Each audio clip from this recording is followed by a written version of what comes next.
예. 자, 방송 직전에 재판 결과는 나왔는데 이따가 방송으로 좀 소개를 해드릴게요. 자, 그리고 오늘 PPL은 안 할게요. 이 분위기에서 무슨 여러분 머리카락 빠지시는 분들은 나라모 드셔보시기 바라고요. 이럴 때 PPL 하면은 그러니까 오늘 나쁜 소식과 좋은 소식 이런 거거든요. 저 방송이 겁나게 힘드네. 근데 여러분 그렇게 걱정 안 하셔도 됩니다. 그 이야기는 이따가 따로 하고 머리카락 빠지시는 분들은 나라모 검색해서 구매해 보시기 바라고요. 자, 시작하겠습니다. 전혀 다른 시각의 최고급 정치평론 정치 천재 정봉주 지니어스 정 84번째 시간입니다. 지금 제 앞에 정봉주 민주당 교육연수원장 나와 계십니다. 어서 오십시오. 예, 안녕하세요. 정봉주입니다. 예. 본론 바로 들어갈게요. 지금 검찰이 김용 전 민주연구원 부원장한테 징역 5년 그리고 이제 여기 관련해 가지고 정치자금법 위반 등 돈 받은 것을 이제 유죄로 인정을 했단 말이에요. 근데 이게 김용 부원장한테 두 가지가 있었어요. 하나는 정치자금 대선 경선 때 정치자금 받아간 거, 그리고 개인적으로 받은 돈 앞에는 한 8억쯤 되고요. 그 개인적으로 받아갔다는 돈은 한 1억 한 7, 8천만 원 되는 돈인데 그 중에서 8억 중에서 한 6억 좀 넘는 돈은 유죄로 인정을 한 것 같고요. 그러니까 다 받아다 인정하지는 않는데 받아간 건 맞는 것 같다라고 인정을 한 이런 사건이에요. 근데 이건 재밌는 게 받았다는 증거는 없어요. 유동규의 진술의 신빙성, 그러니까 구체성 등만 있는 사건입니다. 근데 김용 부원장을 지금 법정 구속시켰단 말이에요. 그러면 법원은 이거를 김용 부원장이 돈을 받았대 이재명 대표 측에 안 줬다는 거냐, 아니면 이재명 대표한테 돈이 건너갔다는 거냐. 근데 돈을 받았다는 증거는 없는데 오늘 유동규는 무죄가 선고됐어요. 이 사건 아시다시피 대장동 사건은 유동규가 뇌물 받은 사건이 검찰과 유동규의 면담 등을 통해서 이재명 측으로 돈이 갔다 이렇게 해서 대장동 사건의 첫 시작점에서 구속시켰던 인물이기도 합니다. 예. 이 상황에서 일단 사실 기대를 좀 했던 거는 김용, 정진상 두 사람의 판사가 똑같아요. 그래서 두 사람 다 보석으로 풀어주면서 검찰이 추가로 영장 청구를 하지 못하게까지 했었었고 재판 내내 그 유동규의 그 코미디 같은 어떤 좌충우돌하는 진술들이 어떤 재판 분위기로는 유동규가 거짓말하는 것 같다라는 게 지배적이었었거든요. 의원님 어떻게 보세요? 사건을 그 두 개로 나눠서 봐야 되는데요. 일단 김용 정진상 건이 있고 김용 정진상을 구속시켰다 결국 고소로 나왔잖아요. 예. 김용 정진상을 구속시키는 거는 뭐였었냐면 이들에게 돈이 들어갔고 그 돈이 이재명에게 흘러갔다. 그러니까 이재명의 법적 그 위법성 유죄 증거를 건너가기 위한 브릿지로 김용과 정진상을 쓴 거예요. 그랬죠. 그래서 이들은 철저하게 브릿지 역할입니다. 그런데 여러분들이 우려하실까 봐 이 말씀 먼저 드리는데 김용과 정진상은 결국은 지금 이 돈을 받았다는 것도 하나도 증거가 없거든요. 진술이에요. 근데 정치자금법이나 뇌물은 결국 증거들을 안 남기기 때문에 진술에 의존할 수밖에 없는 건 맞습니다. 네. 그 진술이 구체적이냐, 진술이 일관적이냐, 진실의 진실성이 있어 보이느냐, 진실한 자의 사회적 지위가 신뢰할 만한가, 이 네 개를 보는 거거든요. 어차피 증거는 없습니다. 자, 그런데 이 사건이 시작된 이유가 결국 이 모든 돈이 이재명으로 흘러가기 위해서 너희들은 창구에 불과했었다. 다리에 불과했었다. 이걸 따지려고 그랬는데 그렇게 오랜 시간 구속시켜놓고 6개월 이상 구속시켜놓고도 김용과 정진상으로부터 우리는 이재명에게 돈을 넘겼습니다. 혹은 이게 이재명이 시킨 일입니다. 라고 하는 근거를 하나도 진술을 확보를 못한 거예요. 그래서 일단 이재명 대표에게 가는 브릿지라든지 창구라든지는 다 없다. 그래서 이재명 대표까지 설사 오늘 유죄가 받았다고 치더라도 이재명 대표까지 연동시키기는 쉽지 않다. 또 하나는요. 여러분이 구조를 봐야 되는데 그 판사 재판부 이러잖아요. 양심의 마지막 보루. 그래서 우리가 무죄가 나오게 되면 재판부의 판결에 감사드립니다. 재판부의 판결을 존중합니다. 이렇게 되는데 프라님 혹시 그 기소하고 난 다음에 그래서 검찰이 기소를 많이 하는 이유가 있어요. 기소하고 난 다음에 유죄 비율이 어느 정도인지 아세요? 유죄 비율? 예. 한 30% 되나? 30-40% 될 것 같은데. 아니 죄송합니다. 무죄 비율, 무죄. 무죄 비율? 예. 무죄 비율은 그 반대 한 50% 이상이겠죠. 그럼. 대략. 검찰이 기소해서 재판이 들어갔는데 말씀하세요. 기자하지 말고. 아니 여러분들 이제 푸나님은 알면서 지금 이제 그거를 일부러 그러는 것 같은데 무죄 비율이 3%가 안 됩니다. 무죄가 나올 확률 3%가 안 돼요. 그래서 판사들끼리 이렇게 얘기해요. 여러분들 이거 중요한 포인트입니다. 판사들이 재판을 하다가 제가 무죄를 받았거든요. 그럼 판사들끼리 언제 의견을 물어봐야 서로 식사하면서 오가면서 나 이번에 정봉주 사건 받았는데 이러이러한 건데 기사 봤어? 기사 봤어. 어떻게 생각해? 이렇게 툭툭 던져봐요. 밥 먹다 그래서 왜냐면 느낌들을 물어보는 거거든. 다들 선수기 때문에 그거 유죄 아니야? 그럼 이 사람에다가 내가 앞만 봐도 이거 무죄 같아. 그럼 이구동성으로 밥을 먹다가 이거 무죄 같아 그러면 쫙 그 사람을 쳐다봐요. 무죄 같아야 하는 그 판사를. 그리고 조금 더 적극적인 사람이 이렇게 얘기해요. 야, 정봉주하고 무슨 관계 있어? 네가 왜 정봉주를 위해서 네 목숨을 걸어? 판사가 무죄를 때릴 때는 엄청난 용기가 필요한 거예요. 그게 무죄를 잘 못 때립니다. 그러니까 검찰이 막 들이 기소를 해버리는 거예요. 그러니까 이런 재판이라고 하고요. 예. 검찰이 언론 플레이에 쓰는 노력이 수사보다 더 많다 그러잖아요. 더 많죠. 그래서 저는 이 부분에 대해서 실질적으로 좀 몰이한 그 느낌이 든다. 사건을 몰고 여론을 몰고 한 느낌이 들고 그러다 보면 판사들이 기록과는 무관하게 사회적 분위기로 이 형성됐을 수가 있거든요. 이거 2심 가서도 시간 많이 끌어요. 이거 정치적 영향을 받습니다. 그 총선 이후로 2심 나오거든요. 제가 보기에는 정진상 같은 판사라도 정진상 유죄로 몰고 가기 쉽지 않고요. 그렇다 보면 충분히 김용 부원장 같은 경우도 항소심에서 다퉈볼 만하다. 혹은 충분히 뒤집을 수 있을 것 같다. 이런 일단 기록은 그 판결문을 보진 않았지만 현재 받는 느낌은 좀 그렇습니다. 좀 몰아간 듯한 느낌이 들어요. 이 검찰의 오랜 스킬 중에 하나가 그거 아니에요. 아까도 말씀 좀 하셨는데 뇌물이나 정치자금은 증거가 남기 어려우므로 이걸 법정에서 증명하려고 할 때는 여러 가지 정황 증거를 만든단 말이에요. 그렇죠. 실제로 대장동 일당 측의 돈이 김용 또는 이재명 대표 쪽으로 흘러갔다는 증거는 없는데 그래서 유동규가 계속해서 이상한 디테일을 만들다가 여러 가지로 반박이 됐거든요. 그러니까 재판에서는 사실 뭐 증거 법정주의 이런 게 있잖아요. 증거 없으면 그거 유죄로 하면 안 된다 이게 있는데 그렇죠.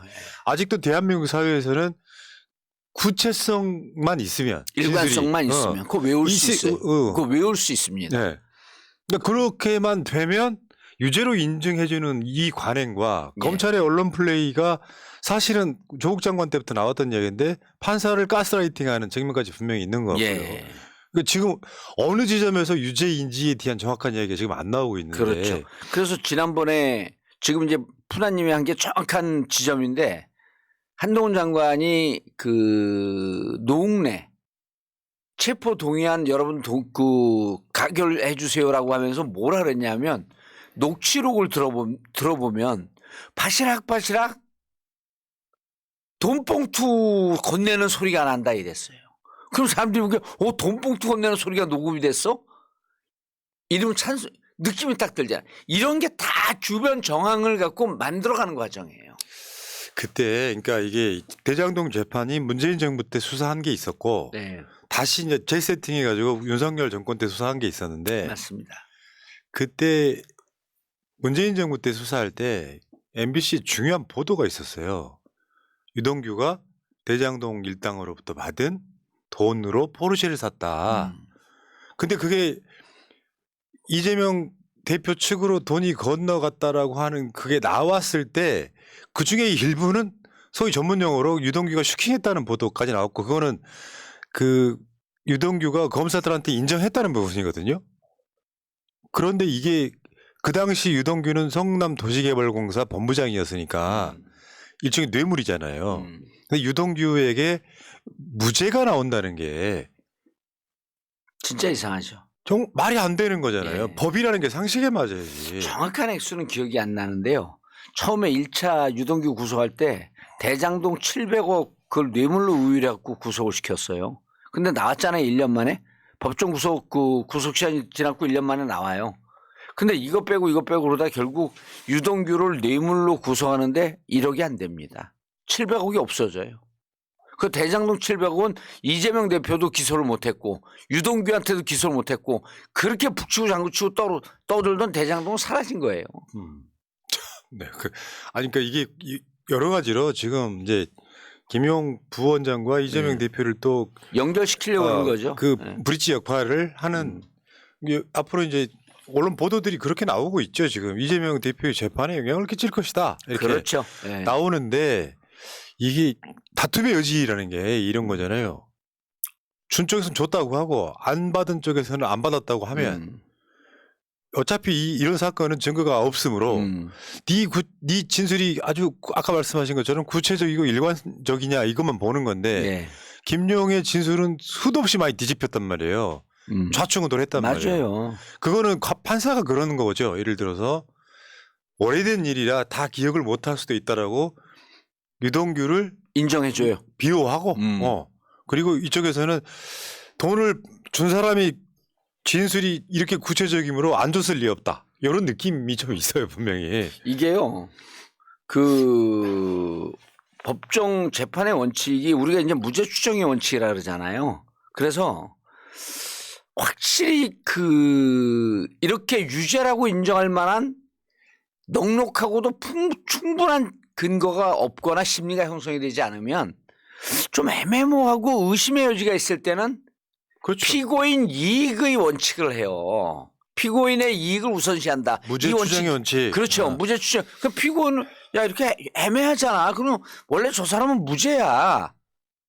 근데 이번에 애매한 상황에서 결국은 유죄로 끌고 간데 저는 정진상 재판에서 또 이들이 넘어야 될 호들이 그러니까 이재명한테 가려고 하긴 유동규 한 다음에 여러분 정치는 심리입니다. 심리적으로 우리가 위축될 수 있어요. 근데 위축되면 안 됩니다. 왜냐하면 증거 없다는 건 분명하고요. 그리고 유동규 진술은 수시로 바뀌었습니다. 그러니까 이게 받았다고 하는 사람이 부인하기 위해서도 진술의 일관성이 있어야 되는데 준 사람이 일관성이 있어야 돼요. 진 사람이 완전히 바뀌지 않아요.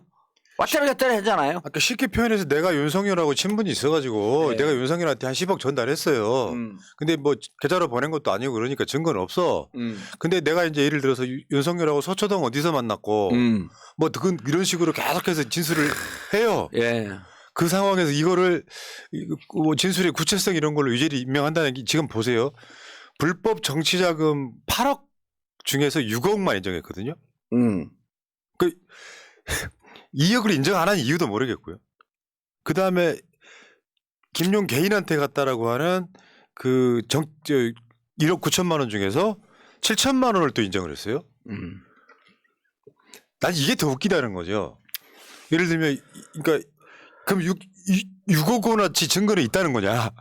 그것도 없죠. 그 다음에 뇌물 7천만 원은 증거가 있다는 거냐? 그러니까 그거는 진술이 좀 구체적이었다고 보는 거예요. 이 이야기는요, 내일 그렇지 않아도 김용 뭐 변호인 등 해가지고 나오는 시간이 있거든요. 음. 내일 다음 구체적으로 한번 다퉈보게요 한번. 아, 내일 김용 변호사 나오네. 그러니까 변호사 3명 나오니까 음. 이화영 변호사, 김용 변호사 이렇게 나오니까. 음. 자, 일단 우리가 그 판결문을 다 보지 않은 상태에서는 이 정도 얘기밖에 못할 것 같습니다. 그리고 중요한 거는 유동규를 잡고 김용을 잡고 이재명 대표에게 들어가고 싶은 게 저들의 그림일 것으로 추정이 되는데 이미 그건 깨졌어요. 그래서 유동규 개인 입장, 그 김용 개인 입장에서는 이 추운 날 감옥 들어가는 게 고통스럽고 안타깝긴 하지만 저들의 그림대로 갈 가능성은 거의 제로에 가깝다. 어쩌면 이 재판의 이 2심도요. 네. 총선 결과로 결판날 가능성이 높아요. 빙고. 원래 그런 거야. 빙고. 아이씨. 대한민국 어쩌다 이렇게 됐어요? 아니, 그러니까 무죄 추정의 원칙이라는 게 아예 없는 거구만. 없죠. 그래서 우리가 모두 다 서울의 봄을 봐야 됩니다. 어떻게 만든 그 군사 독재 정권과 국힘의 뿌리가 어떻게 나라를 작사를 내고 그 자기들 당을 건설을 했는지 꼭 봐야 돼요. 이게 정치판 돌아가는 거랑 재판부는 같이 가면 안 되는 거잖아. 같이 가면 안 되죠. 진짜 말도 안 되는 소리 하고 있네. 그러니까 말하자면 이런 것도 좀 더 앞서 나가면 진짜 객관적이고 최후의 양심의 보루에 맞게 증거에 근거해서만 하면 되는 거예요. 그러니까 예를 들어서 윤석열 탄핵하자고 국민들이 한 100만, 200만 모이면 헌법재판소가 바뀌는 거랑 똑같아요. 기회주의자들이야. 저들이 그 윤석열 대통령이 임명한 게 지금 3분의 2가 넘었을 거예요. 그 구성원이 이제 3분의 2 가까이 될 겁니다. 그래도 200만, 300만 막 연이나 1000만 이렇게 쏟아져 나오잖아요. 그럼 재판부는 그런 탄핵에 거라니까요. 손을 든다니까요. 정치는 국민이 한다는 거고. 자, 어쨌건 지금 대장동 재판의 첫 결과물은 좀 매우 실망스럽습니다. 속상하지만 여러분 네. 밀리면 안 됩니다. 네. 멘탈이 무너지면 집니다. 그러니까요. 다음 주제로 갈게요. 자, 오늘의 메인 주제인데 지금 사실은 이 정치 일정상 윤석열한테 어마어마한 것들이 예상치도 못한 것들까지 계속 터지고 있거든요. 첫 번째가 부산 엑스포 유치 실패한 사건. 이거 사건이에요, 사건. 참사이기도 우리가 하고. 이거 예견했잖아요. 네. 왜 저렇게 그 북치고 장구치고 나팔 불다가 결과 안 좋게 나오면 그냥 어제 국힘의 의원들을 만났어요, 제가. 그게 뭐라 그러냐면 2차까지만 가도 그리고 저도 괜찮은데 1차에서 저쪽이 3분의 2가 나갔고 완패해버리면 큰일이다. 이건 완패도 아니고 참패. 네. 뭐 그냥 뭐 이탈리아랑 합쳐도 턱없이 부족한. 근데 기자들이 이렇게 써요. 석패. 성렬이가 패배했다 이런 뜻이랍니다. 아니 그럼 제가 정봉주가 이기면 봉승, 지면 봉패 이렇게 되는 거예요? 그러니까요. 진짜. 아이고. 그러니까 이게 이 시점으로 해가지고 총선 끝났다라고 이야기한 사람도 꽤 많았어요. 왜냐면은 부울경이 돌아서는 소리가 들리지 않습니까? 불경 돌아서 이미 불경이 상당히 다른 건 같고 돌아서는데 불경 지금 한동안 팍 다니면서 대구 대전 이런 데 다니면서 하는데 그 여론을 갖고 불경에 돌리면요 한동안 찌그러져요. 40%가 안 나와요. 예. 반대가 한 55% 나옵니다. 불경조차도. 참. 아이고 저번에 이재명 대표 영장 기각됐을 때 유창훈 판사에 대해서 어마어마한 테러가 있었잖아요. 예. 법원 앞에 막 현수막 걸리고 군조화환 걸리고 개인적으로 협박하고 그 효과를 김용이 뒤집어 쓴 게 아니냐. 일단 그 이야기를 어떤 분이 이야기를 해주셔가지고 김 누가 드죠? 김용. 계속 진행을 해보면 그럴 수 있겠네요. 말하자면 부산 엑스표에 한 표를 얻는데 무려 198억 원 들어갔다는 거지. 야, 그러니까 뭐 그럼 한 6천억 썼다는 거예요? 5,700억. 그러니까 6천억 가까이 쓴 거네. 그거는 이제 여러 가지 홍보라든지 이런 거였고요. 공식 집행이고 공식 집행하지 않은 중앙부처와 외교부처 이런 데 쓴 것까지 하게 되면 조 단위가 넘어가겠네요. 일단 지자체, 부산. 그 다음에 기업들이 쓴 돈은 왜 말 안 해? 유치하려고 막 가서 우리나라 재벌 그룹들이 가서 쓴 돈. 예. 합치면 어마어마한 거예요. 어마어마하죠. 근데 지금 대략 한국을 찍었을 것으로 예상되는 나라들을 보니까요. 다 아는 나라들이에요. 그게 무슨 말이냐면 유치 전에 특별한 성과가 없었다. 네, 그러니까 그런 거지. 실제로 회원국이 굉장히 많잖아요. 예, 181개국인가 그렇죠? 굉장히 많은데 그중에 이름 없는 나라들은 한 표도 안 왔다는 거예요. 그러니까 예를 들면 프랑스하고만 잘하면 프랑스어 쓰는 아프리카 국가들이 찍어줄 거야 같은 말도 안 되는 외교를 했다는 거예요. 정신승리 외교를 했구나.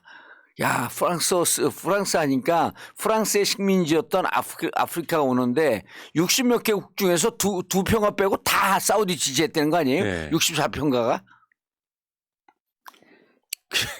이걸 그러면 몰빵해 그러. 아니, 그런데 푸나님, 우리 이거 갖고 토론을 한번 좀 해봐야 될 것 같아요. 이거 1년 동안 그랬거든요. 그때 푸나님하고 저하고 뭐라 그랬어요. 이렇게 왜 몰빵을 하고 올인을 하지? 그러다 결과 안 좋으면 어떡하지? 근데 이 결과 안 좋은 게요. 그러니까 이게 둘 다 낀 거거든요. 예측을 못해서 멍청한 거나 이렇게 될 걸 예측을 알고 있었으면서 국민을 속인 거 둘 다. 그건 맞죠? 둘째는 교활한 거고 극악한 거고 첫째는 바보인 거거든요. 바보면서 극악한 정권이에요. 근데 이거 이렇게 국민들에게 정신승리한다. 그다음에 이거 희망 고문해놓고 결과가 안 좋았잖아요. 무척 심각한 거거든요. 불극 심각한 거예요. 왜 아무도 책임을 안 져요, 근데? 대국민 사기라고. 대국민 사기예요. 네. 희망 고문했고. 2차까지 간다 그랬잖아요. 장담을 했잖아요. 2차 가면 해볼 만하다. 아니 꼴찌 둘이서 2차 갑니까? 결선등 가는 거예요? 근데 이렇게 봐요. 본인들도 엑스포 유치전이 참패일 거라고 생각은 못한 듯해요. 넷빛이 얼마나 있었다는 거지. 그럼 박근혜하고 똑같죠. 박근혜 탄핵 안 된다고 3단 그 계획 사다 놓고. 그러니까 이게 알고도 속였다기보다는 이 상황은 왜냐하면 진짜로 참패로 끝나면 리스크가 훨씬 커지기 때문에 정말로 아무것도 몰랐다. 그냥 무능한 외교다. 그럼 공무원들이 속인 거예요. 이게 보통 가면 대통령이 가면 저 도와주겠습니다. 그리고 윤석열 이거 하면서 외교했거든요. 저 외교도 이제 빵점이에요. 빵점 외교로 해외 못 나가게 막아야 돼. 막아야 돼. 국민들이 막아야 돼. 서울공항 가고. 아니요. 한국 순방 오는 걸 우리가 못 오게 해야죠. 순방 나갔다가. 아니. 이 양반은 외국에 있는 사람이야. 한국에 순방을 가끔씩 오는 거예요. 못 오게 막아야지. 내가 일주일 만에 오니까 감각이 떨어져. 언제 그렇게 멋진 말을 만들어놨어요. 여러분 댓글창 그 재판 결과 보고 너무 실망하지 마시고 실망하지 마세요. 웃고 즐기세요. 괜찮아. 그럼요. 아무것도 아니야. 어쨌건 그러면서 이제 사실 이걸 펌프질한 게 이제 조중동 등이 뭐 역전했다, 뭐 51대 49다 같은 소리를 한 건지 대국민 사기라는 거죠. 일단은 결론적으로는 사기예요. 그리고 이 사람들이 이렇게 과감하게 쓰는 이유가 여러분 정신 차리셔야 됩니다. 특히 보수 진영 사람들. 이렇게 사기 쳐놓고 이렇게 참패해놓고 1년 동안 이렇게 희망 고문해놓고 일주일 있으면 여러분들이 잊어먹을 거라고 그렇게 믿어요. 국민들 어떻게 봅니까? 이들 인식 속엔 국민들은 그냥 개돼지야. 왜 잊어먹으니까. 아니 이렇게 보는데 어떻게 이 정당에다 표를 주냐고. 그 대통령에게 여전히 잘한다라고 하는 35% 이번에 이제 수요일 목요일 여론조사 돌렸을 거예요. 다음 주 꽃의 여론조사 결과가 궁금하네. 참. 그러니까 어쨌건 엑스포로 윤석열이 갖고 있던 최고의 자기 스스로의 가치 외교라고 하는 것이 완전히 무너졌다. 제일 잘한다고 하는 측면이 외교에서 좀 나오거든요. 보통 한 2, 3%가 순방 갔다 오면 오르고 자기들 비리로 내려가고 이게 계속 반복됐었거든요. 그렇죠. 그래서 외교 공학에 실패한 정상회담은 없다. 이게 딱 공식이에요. 그렇지. 정상회담 하면 무조건 올라가. 주고받는 게 있으니까 일단은. 그리고 주고받는 게 없어도 그 나라 사기꾼과 우리나라 사기꾼이 앉아갖고 야 니네 그래서 또 정상회담 그 외교학에 이렇게 외교 정책 이런 게 있어요. 정상회담은 제가 정상회담 갖고 박사학위 논문을 쓰고 있지 않습니까? 정상회담은 국내 정치용이다. 철저하게. 그리고 사기치고 다닌 거예요. 국민들 현혹시키고 다닌 거예요. 이거 누가 책임집니까? 이거 책임지라 그래야 돼요. 이걸 뭐 덮으려고 하겠죠 이제. 그러니까 이 리스크가 빨리 민주당 지나가길 이럴 때 국정조사 좀 하세요. 뭐냐면 지금까지 이 희망적인 평가 보고서 쓴 공무원들이요 다 문책해야 돼요. 그렇지. 그래놓고 무슨 근거로 이렇게 희망적인 섞인 결과를 예측했냐? 더 열받는 건요 조중동인데 뭐 51대 49 어떤 경우 역전 이야기했던 조중동이 지금 일제히 윤석열을 비판하고 있다는 거죠. 우리 책임은 없다. 참. 49에서 50일까지 쫓았다 저 조선일보.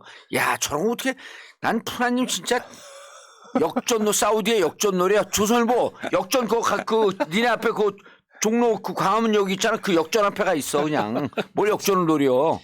나 살다 뭐 이런 정권 처음 봅니다 정말. 왜냐하면 이게 하나 있어요. 이렇게 압도적으로 패배한 사례가 대한민국 역사에 없습니다. 그리고 이런 관련해서 결선도 못 갔던 적도 없습니다. 와, 어쨌건 지금 이거는 사실은 희망 고문 정도가 아니라요. 이런 식으로 억지로 말하자면 이런 거 아니에요. 돈 엄청 들여서 막 쏟아 붓고 나서 예. 나중에 무슨 후보까지 나오는지 아세요? 마지막 날 결선할 때 PPT가 있었잖아요. 예. PPT 만드는 회사를 찾아가 봤더니 이게 김건희랑 연관이 있더라라고 하는 길까지 올라오고 있습니다. 그리고 실력이 없는 데인데 그 수익 계약했고 그러니까 줬다. 김건희가 지금 제가 이제 그 새날 텔레그램 정보방에 올려드린 거에 의하면은 김건희랑 관련한 업체가 그 마지막 PPT가 욕을 엄청 먹었거든요. 이제 대학생 무슨 방학 숙제 같다. 뭐냐면 유명한 사람들만 나와가지고 부산으로 오라 1번 이런 거예요. 그것만 했다는 거예요? 그것만 했다고. 그러니까 왜 부산이 해야 되는 이유와 근거를 쫙 얘기해 없었어요. 주지. 전혀 없었다고. 그걸 만든 회사가 김건희랑 관련이 있더라 이런 거예요. 아니 이런 거나 똑같은 거예요. 그 지금 제가 보고 이제 저는 못 봤는데 느낌이 부산으로 와라 1번 이거는요 뭐냐면 거기서 가수가 나가서 부산 갈매기를 불러요. 그리고 마지막에 부산에는 갈매기가 있습니다. 1번. 이게 무슨 유치 전략이에요? 아무런 근거도 없이 사우디는 얼마를 투자하겠다. 그리고 여기 뭐 참가하는 나라들에게 어떤 경제 지원을 하겠다. 뭐 이런 게 있었을 거 아니에요. 예. 그러니까 야. 김건희 박사 논문 있잖아요. 예. 그 박사 논문의 주요 부분을 차지하는 설문조사의 경우 주식회사 매트릭스라는 업체에 의뢰한 것이다 이렇게 나오는데 그 업체인 거예요. 아 이번에 나 진짜 일단 그거는 우리가 따로 방송할 기회가 있으니까요. 야, 근데 내가 궁금한 게 방송 내용과 뭐가인데 이런 건 어떻게 찾아내요? 요즘에는 이게 거짓말 할 수가 없어요. 다 찾아내기 때문에. 그러니까 내가 21세기형 인간은 맞는 것 같아. 거짓말을 안 하니까. 김건희가 왜 자기가 디자인했다고 부산 이스 레디 키링 그거 뭐 이부진 데리고 다니면서 주고 막 그런 거 했었잖아요. 예. 그러니까 김건희의 지적으로 남기고 싶었던 이게 부산 엑스포 위치예요, 사실은. 김건희 임기 내에 유치하고 싶은 거지. 참 근데 김건희로 넘어가 볼게요. 일단은 윤석열을 여기에 대해서 얼마나 급했으면은 11시 넘어서 출근하자마자 바로 대국민 사과했잖아요. 사과했어요? 대국민 사과했어. 근데 사과도 했잖아. 준비해온 거를 몇 줄을 읽더니 기자들 질문도 안 받고 쏙 나가버려. 아무튼 인간 정말 찌질해. 자, 근데 여기 김건희 이제 명품백 수수 논란이 이제 또 튀어나왔지 않습니까? 근데 그 명품백 수수 논란의 대화 중에 김건희가 국정 개입하는 것 같은 대화들이 있어요, 또. 명품백 수수한 것이 문제가 아니고. 그건 국정 개입에나 나는 자꾸만 사람들이 오늘도 얘기하는데 국정 개입이라는데 전 국정 농단이에요. 우린 김건희를 행정부의 수반이나 행정부에 관여하는 직책으로 뽑은 적이 없어요. 위치가 인사입깁니까?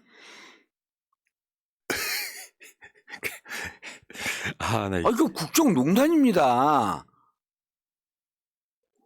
그 동영상 보면은 김건희가 계속해서 가래침을 뱉는다고. 더 이상 이야기하지 마요. 그냥 뱉었다고 보도가 됐으니까 왜 가래침을 뱉을까? 그건 모르겠는데 문제는 명품백 수수한 것도 문제고 이게 있어요. 조금만 더 들어가면 그런 거죠. 그런 돈이나 어떤 그 물건을 받고 물품을 받고 만약에 인사에 개입했다면 이건 진짜 큰일 날 문제 아니에요? 국정농단이라니까요. 네.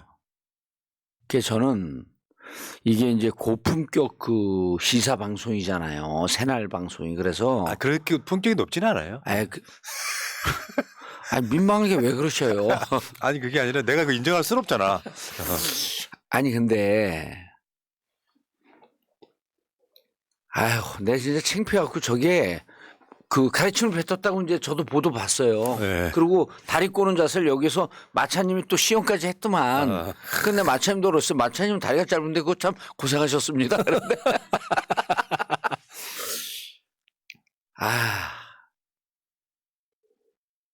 그냥 저 얘기 패스할게요. 저 얘기는. 품격이라는 게 있거든. 품격. 예? 참 어처구니가 없습니다. 하나만 읽어드릴게요. 겸해서 저 김용 재판 관련해 갖고요. 새로 들어온 정보. 뇌물을 받았다는 증거는 없지만 주었다라는 증언이 있기 때문에 김용 유죄. 뇌물을 주었다고 증언한 유동규는 뇌물을 주었다는 증거가 없기 때문에 무죄. 그런 논리였다고 합니다. 아니 뇌물 받은 사람이 유죄면요. 뇌물 공여죄가 적용이 돼야죠. 그래서 유동규도 유죄가 돼야죠. 그러니까 증거는 없지만 증언이 있기 때문에 김용 유죄. 그리고 뇌물을 주었다고 자기가 증언을 했잖아. 예. 유동규는 뇌물을 주었다는 증거가 없기 때문에 무죄. 이게요. 푸나님 이게 지금 모든 사건과 구조가 비슷해. 이 정권의 검찰이 하는 게 노웅래 의원 있잖아요. 뇌물 수수로 기소가 됐어요. 그럼 뇌물 수수했으면 뇌물 준 사람이 있을 거 아닙니까? 뇌물 공여자도 기소를 해야 되지 않습니까? 그 공여자는 기소해서 빠져요. 기소가 안 됐어. 준 사람이 없는 재판이 된 거야. 정말 황당한. 이 구조하고 너무 비슷해요. 네. 아니 줬다고 주장을 했잖아요. 유동규가. 그래서 김용이 유죄가 됐잖아요. 그럼 뇌물 줬다라고 하는 사람은 형이 작게 나오고 벌금형이 나오더라도 뇌물 공여 혐의로 유죄가 돼야 되는 거거든.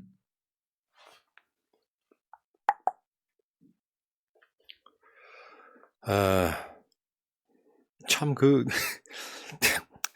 방송이 좀 엉망진창이 되고 있는데 이거 언급을 안 할 수가 없어. 언급해봤고요. 뇌물을 받았다는 증거는 없지만 주었다는 증언이 있기 때문에 김용 유죄. 뇌물을 주었다고 증언한 유동규는 뇌물을 주었다는 증거가 없기 때문에 무죄. 이게 나 진짜 대한민국 사회 정말 족같네 정말. 너무하잖아. 정말. 이거가 맞는 논거겠죠? 누군가 정리를 한 건데. 이런 취지로 이야기를 했다고 합니다. 예. 진짜 아이고. 야. 그러니까요. 나 이런 거 보고 있으면은 싹 뒤집어야 돼, 진짜. 아니 그래서 여러분 내가 오늘도 그 내일 뭐 다스베이다에서 그 얘기하니까 거기서 시끄럽더라 하던데 여러분 이런 판사가 있어요. 근데 이 판사가 이 정권에 영향을 받는 겁니다. 그러니까. 이 정권이 검찰이 무도하게 몰아치니까 판사들이 쪼는 거예요. 작업 들어갔다고 봐야지. 그렇게 우리가 합리적 추정을 할 수가 있죠. 저 논리되면 저 정상적인 판결한 겁니까?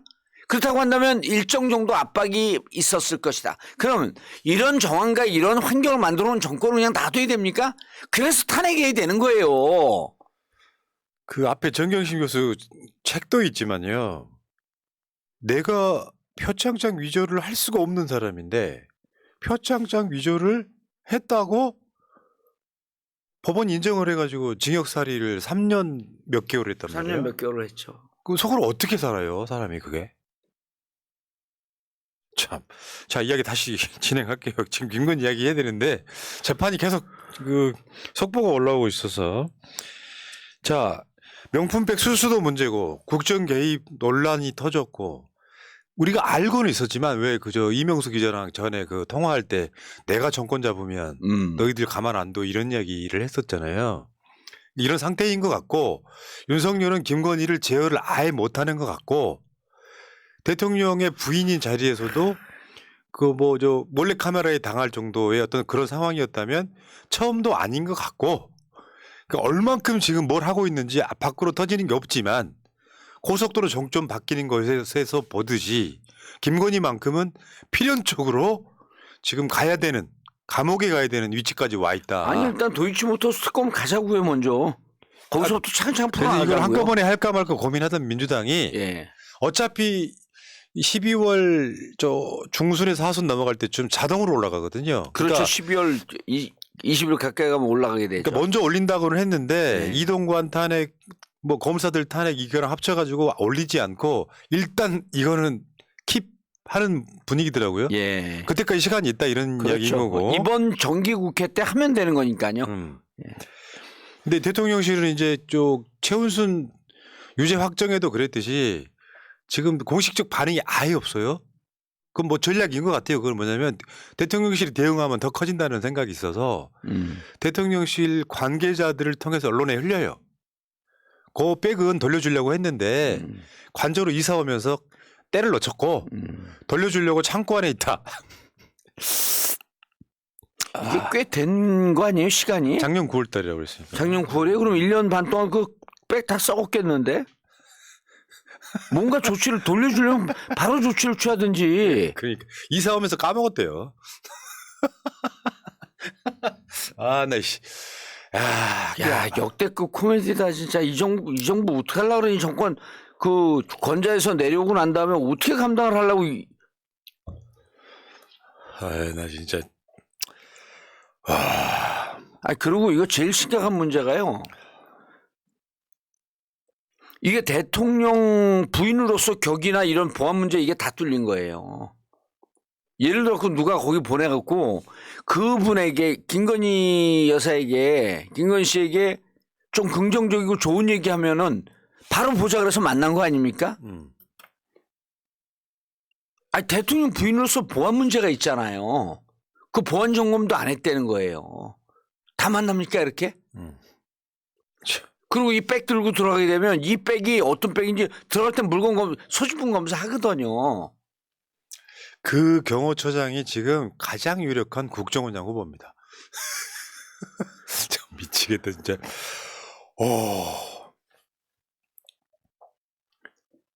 김용 이야기 조금만 더 할게요. 계속 올라와요? 뭐냐면은 아까 말한 8억 원 중에 6억 원은 김용한테 전달됐고 나머지 2억 4,700만 원은 유동규가 전달하지 않고 자기가 슈킹했다는 거예요. 예. 근데 유동규는 무죄예요. 야 정말 너무들 하는 거 아니냐? 아니 전달했으면 기본적으로 아까도 얘기했지만 작은 형이라도 유동규가 무조건 유죄가 나와야 돼. 뇌물 공여, 뇌물 수수 같이 유죄가 나오는 거예요. 받은 자가 있으면 때린 자가 있는데 이렇게 되는 거예요. 난 안 때렸습니다 그랬더니 맞았다 그러잖아. 그래서 넌 맞았다 그랬기 때문에 넌 폭행. 근데 상처가 없어. 그거야 그 사람 개인 사정이니까 모르겠고. 그러니까 때리지도 않은 사람 유죄를 만들어버린 거거든요. 지금 똑같은 케이스예요. 아니 좆대는데? 그러니까 이게 말이 되냐고. 야 대한민국 정말 재판부 이래도 돼? 자 계속 이야기할게요. 김건희 이야기를. 이게 무슨 방송이 왜 이렇게 개판됐지?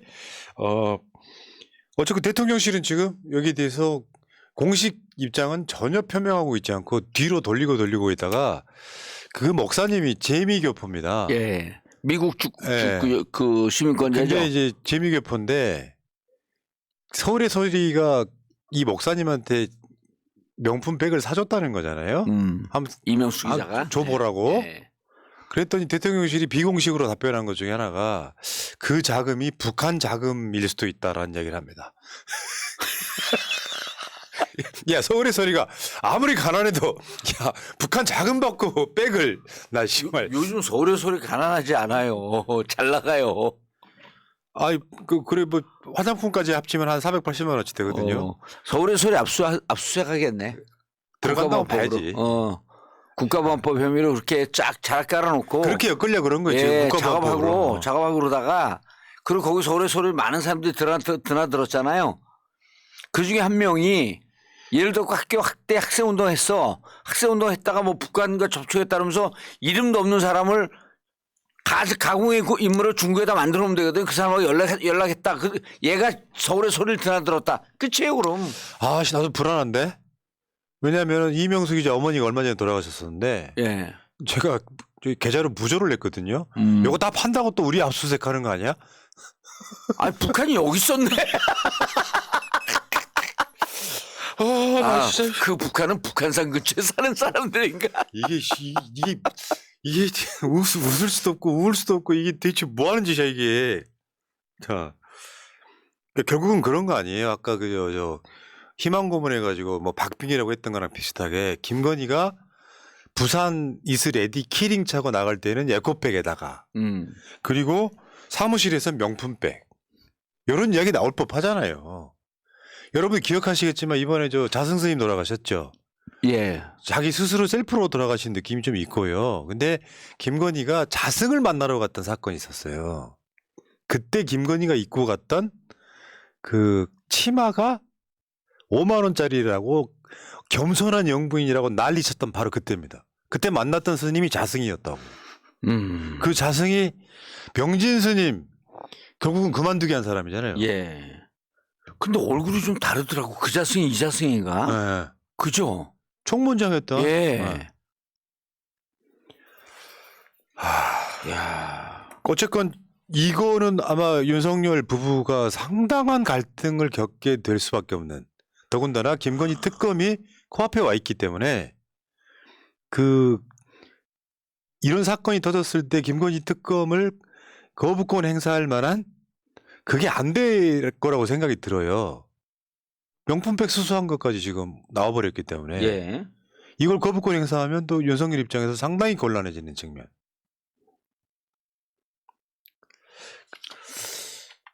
아니 이거 좀 사건이 커지지 않겠어요? 근데 민주당에서 왜 이 부분에 대해서 이거 운영위 소집을 해봐야 되거든요. 아니 민주당이 국회의원으로서 할 수 있는 일들을 전 원내대표가 소집하지 알아 그러지 않아도 운영위원들이 소집을 하면 되거든요. 아니 너무 궁금하지 않아요? 이거 어떻게 된 일이지? 그럼 운영위 소집해갖고 대통령실 관계자들 불렀고 이거 어떻게 된 일이니? 물어봐야 되지 않을까요? 그러니까 그런 거지. 그리고 그 목사님도 증인 신청하고.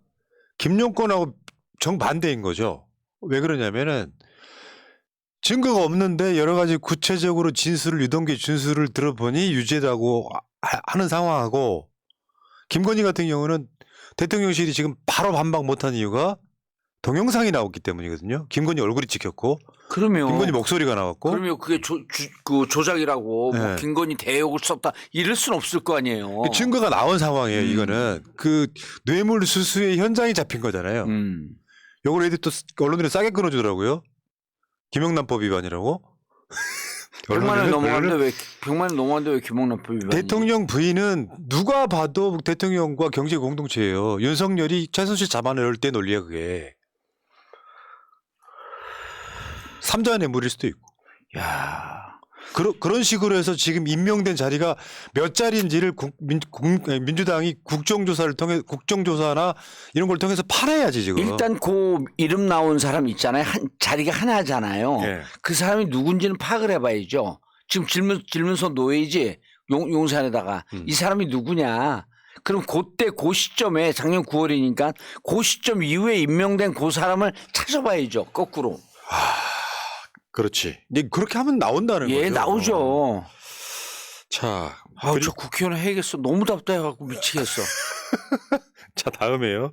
지금 민주당이 오늘 이동관, 손준성, 이정석 탄핵을 지금 국회 본회의 보고를 했고요. 예. 72시간 내에 지금 표결을 한다고 하니까 내일 아마 하지 않을까 싶은데. 그러면 이 부분에 있어서도 지금 이거는 이제 탄핵이기 때문에 윤석열이 하는 게 아니라 헌법재판소가 할 거고. 네. 뭐 민주당에서 지금 사실은 이제 이 표결이 김용 부원장 그거랑 상당히 영향을 끼칠 가능성도 일부는 있다. 그러니까 민주당 국회의원들이 우리가 생각하는 것처럼 디테일을 모르다 보니까 재판 결과에 영향을 받을 가능성도 있어 보인다. 그게 좀 우려되는 지점입니다. 그런데 이건 당론 탄핵이기 때문에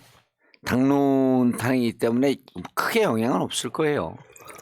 당론으로 결정을 했으니까 탄핵하기로. 음. 2검사 1 저거 되면요. 김용 구속된 것 때문에 분위기가 조금 가라앉지만 저 탄핵 그 표결을 가잖아요. 민주당 확 힘을 받습니다. 결국 내일인 거죠 지금 우리 방송하는 시점으로 예. 보면. 예. 내일 가겠죠. 예.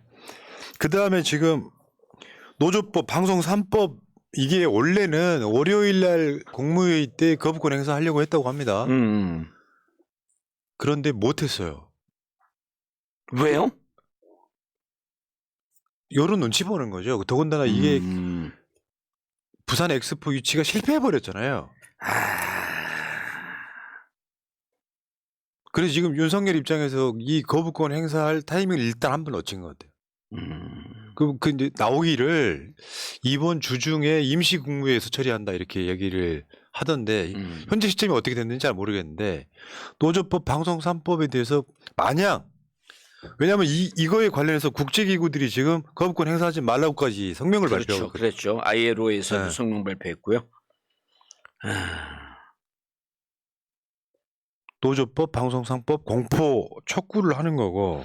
진짜 윤석열 대통령 입장이면 한번 우리가 빙의해갖고 역지사지해갖고 보면 대통령 하기 싫을 것 같아요. 그러니까 해외 나가면 와와 하니까 해외 나가고 싶고 이럴 때 그냥 내가 좀 다음에 하든지 뭐 몸이 안 좋아갖고 안 하는 게 정답 아닐까. 너무 고통스러울 것 같지 않아요? 힘들 것 같아. 건강도 안 좋다는 소문도 있는데.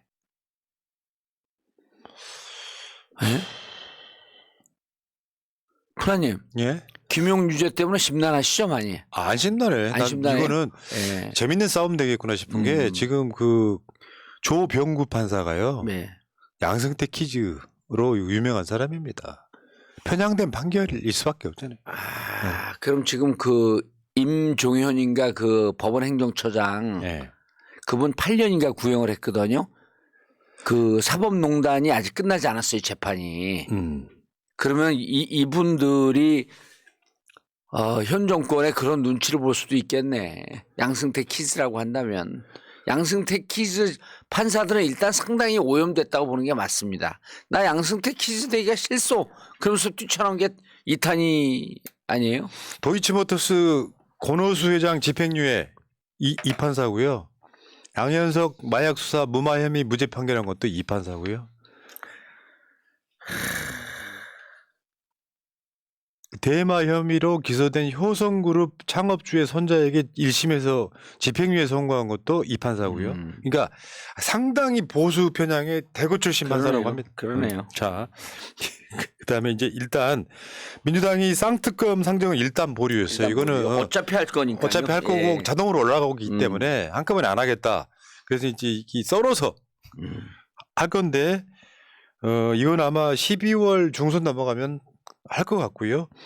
근데 어제 나온 보수 편향 여론조사라고 불리는 조원 CNI의 김건희 특검 찬성 TK에서 59.5%, 부울경에서 62.2% 나옵니다. 이거는 아마 윤석열이 거부권 행사하는 건 사실상 굉장히 어렵다. 요거 진짜 그 거부권 행사하는 게 하기는 할 것 같아요. 하기는 하려고 생각을 하는데 이거 진짜 저는 위험하다고 보는 게 요거는 진짜 의미 있는 걸 하나 조사를 했더라고. 그 여론조사 꽃에서요. 지금 이제 여기서 이거 조원 지금 그 여론조사 결과 말씀해 준 게 조원 CNI인가 어딘가요? 맞아, 조원 CNI. 조원 CNI에서 그 찬성. 근데 꽃에서 이렇게 물어봤어요. 윤석열이 거부권을 행사할 것 같다. 그러니까 그러면은 여러분들 어떻게 생각하냐면 심플하게 생각했어요. 법원 통과 시 대통령이 거부권 행사에 대한 당원 의견 중 어디에 공감합니까? 설명도 없어요, 이건. 그랬더니 거부권 행사해서는 안 된다가 67%예요. 예. 그리고 거부권 행사해야 된다가 19.5, 20%야. 자그마치 3.5배가 높아요. 근데 이건 다 높다고 예상을 했겠지. 문제는 거부권 행사해서는 안 된다가 대구 경북에서요 54.5예요. 이야, 꽃에서 했는데 54.5고 이거 예. 좋은 CNA에서 한 거는 59.5. 예. 대략 비슷하다는 거죠, 비슷하죠. 지금? 아, 이걸 이제 그 특검 찬반을 한 거고, 특검 찬반한 거 우리는 특검은 됐어. 특검 됐는데 한 발 더 나가갖고 거부권 행사 더 나갔는데 그 다음에 대구 경북에서요 거부권 행사 찬성이 29%밖에 안 돼. 이 놀라운 사실이에요. 그리고 부울경을 보죠. 부울경 거부권 행사해서는 안 된다가 60%예요. 이것도 비슷하게 가요. 여기하고 부울경 62.2% 하냐. 그리고 거부권 행사한다가 25.5%. 이게 전화 면접이고요. ARS도 비슷하게 나옵니다. 그러면 심지어 이들의 고향이라고 하고 지지의 핵심이라고 하는 대구 경북과 부울경에서도 거부권 행사하지 마라. 통과는 무조건 된다. 찬성이 60%가 넘기 때문에 통과된 다음에 거부권 행사에 대해서 부울경과 대구 경북에서도 반대한다. 난 했으면 좋겠어요. 거부권. 나도요. 거부권 행사 안 할까봐 걱정합니다. 아 진짜 걱정해요. 레알 걱정해요. 찐 걱정이야. 나 진짜. 근데 윤석열이 거부권 행사하기 또 어려운 게, 예. 아니 안 하기 어려운 게 예. 특검 추천을요. 법 내용을 정확히는 아직 모르겠는데 아마 민주당이 그거 뭐 수정 뭐 비슷하게 할 거예요. 그러면 특검 추천을 어느 당에서 받느냐. 국민의힘에서 받을 수는 없는 거잖아요. 예. 특검 추천을. 예. 그럼 만약에 이성윤이라든지 이런 사람들이 이성윤도 자기가 특검하면 기쁘게 받아들이겠다고 했잖아요. 그런 사람들이 특검으로 올라와 2명 중에 1명 고르라 그러면 곤란해지지 않겠어요? 민주당이 제 느낌이에요. 정보는 아닙니다. 이건 뇌피셜이에요. 특검 추천에 대해서 특검 추천이 이제 그 특검법 안에 올라가거든요. 특검을 어떻게 추천한다. 이제 보통 통상적으로 여야에서 한 명씩 추천하고 대통령이 고르게 이렇게 해요. 근데 이 상황에서는 여당 추천은 안 넣겠죠. 이런 경우가 대부분인데 네. 국민의힘도 민주당도 아닌 제3당이 대한변협 뭐 그런 것도 있고. 예. 대한변협이 추천한다든지. 그러니까 윤석열 입장에서 부부싸움 이런 문제가 아니라 특검이 누구를 골라도 자기가 불리하다고 생각하는 사람이 올라오는 게 싫으니까 거부권 행사할 가능성도 있다는 거죠. 그러니까 결국에는 이게 윤석열 거부권 자체가 윤석열의 실현이에요. 근데 저는요. 한번 보세요. 이거거든요. 부부는 그 운명 공동체고 한 몸이라 그러잖아요. 얘들이 이제 그런 논리 항상 피는데 그러면 지금 김건희 특검은 김건희 목을 치겠다는 거거든요. 감옥 넣겠다는 거예요. 그건 뭐냐면 일심동체이기 때문에 윤석열을 감옥 넣겠다는 거예요. 근데 윤석열한테 야 우리는 너를 감옥에 넣겠어. 그럼 윤석열이 땡큐 난 감옥 갈게. 이럴까요? 그냥 거부권 행사할 것 같아. 그럼 우리는 윤석열이 거부권을 행사하라고 그게 인간의 도리다. 이 얘기를 해야 될 것 같아. 아유 참. 뭐 나라가 왜 이렇게 되지? 이거 어디 저기 그 아프리카 GDP 한 1000불 되는 나라의 이야기 같아요 이게. 미치겠어요. 그러니까 여러분들이 오늘 재판 결과에 너무 주눅 들지 마시는 주눅 게 들지 말고 이런 걸 봐야 돼요. 지금 계속해서 가고 직진하고 예. 있는 건데 돌출 변수가 하나 생긴 건데요. 맞습니다. 이미 프레임 지금 짜였잖아. 그 판사가 제대로 된 판결 안 했다는. 맞습니다. 이럴 때는요 민주당도 강하게 성명 내야 돼요. 그렇죠. 강하게 성명 내야 되고 그리고 여러분 항소심이 아까 푸나님이 좋은 얘기했는데 항소심 이거 무조건 정치 재판입니다. 총선. 내년 총선에서 압승을 해야 돼요.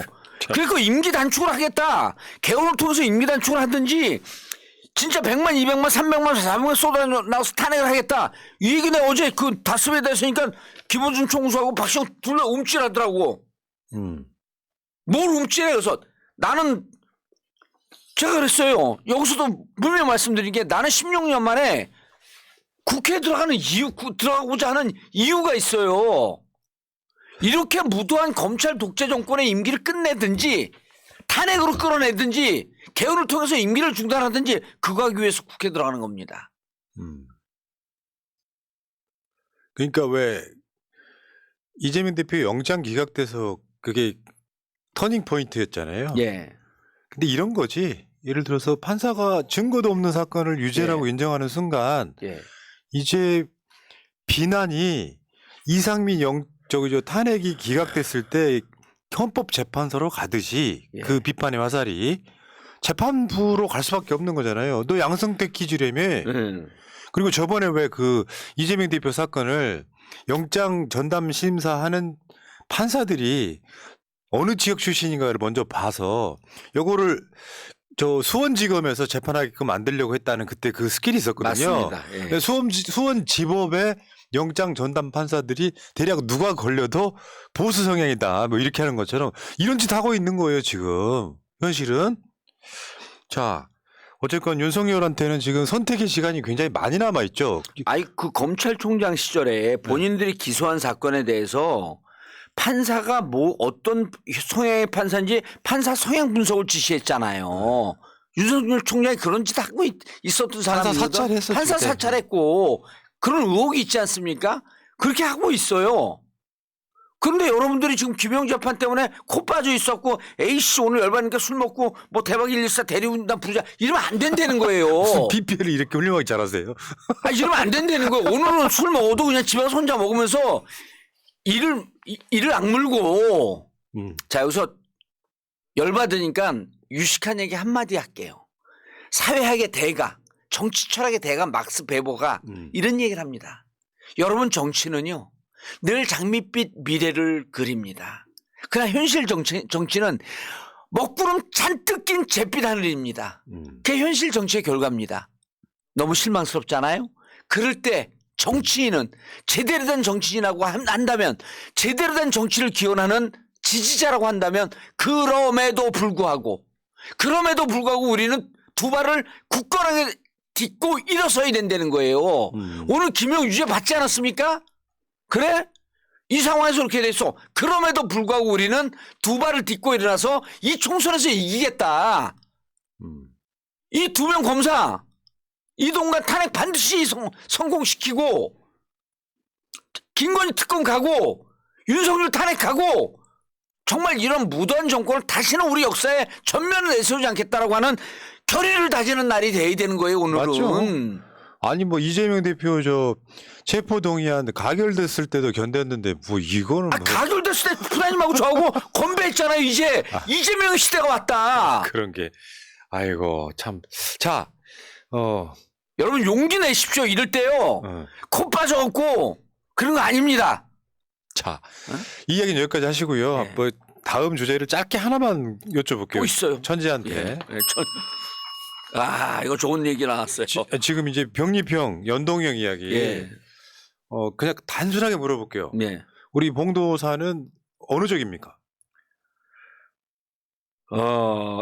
조금 설명해도 돼요? 설명하지 말고 일단 말해봐.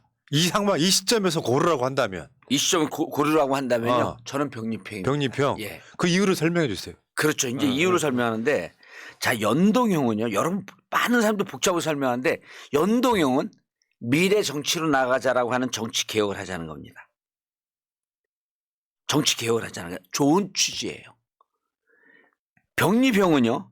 한속이라도 더 이겨서 검찰 독재 탄압에 맞서서 검찰 독재를 물리칠 수 있는 투쟁의 근거를 만들자는 거예요.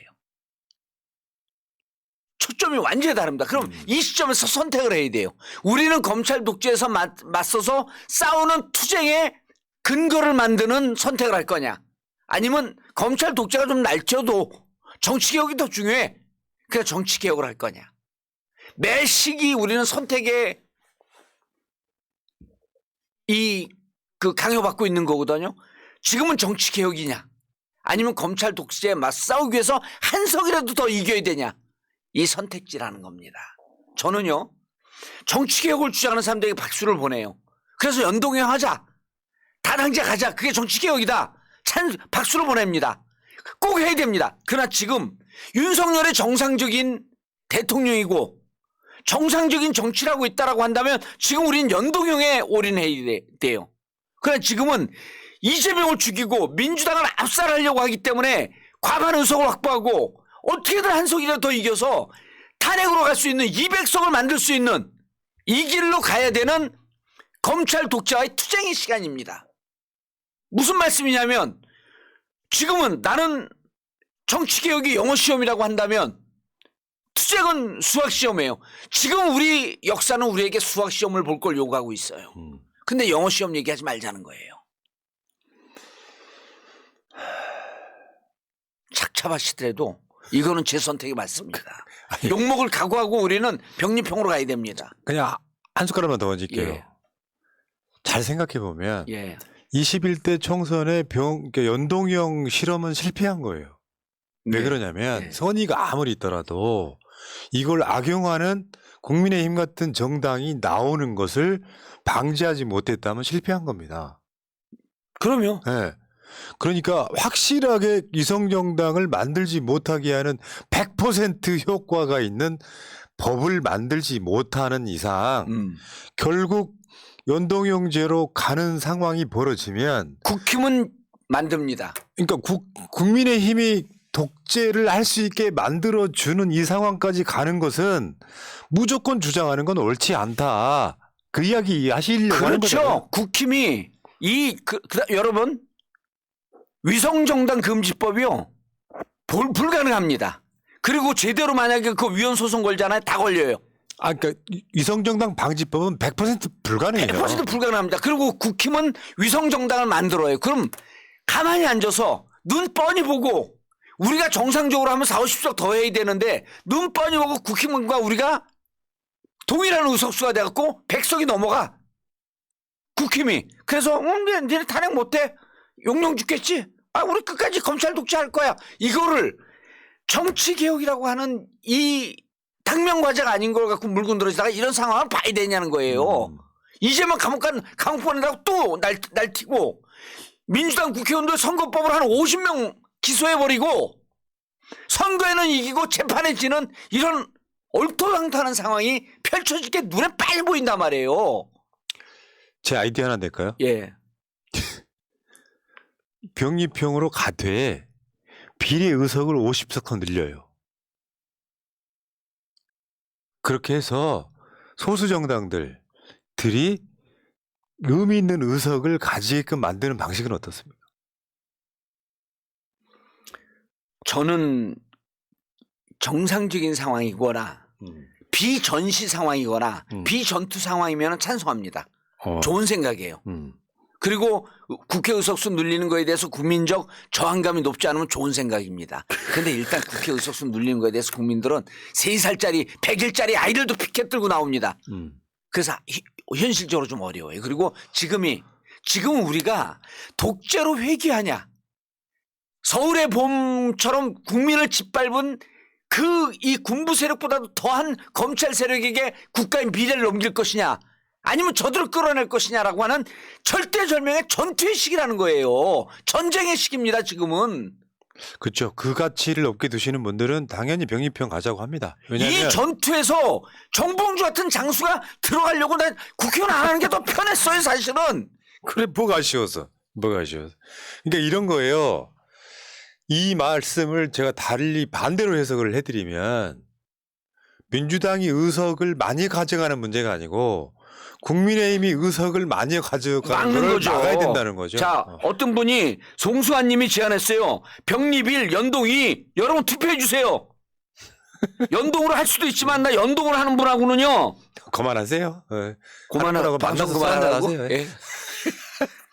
여러분 일단 1번지 2번지 투표를 좀 해주세요. 병립1 어렵네. 연동이 그러니까 이런 거죠. 이거예요.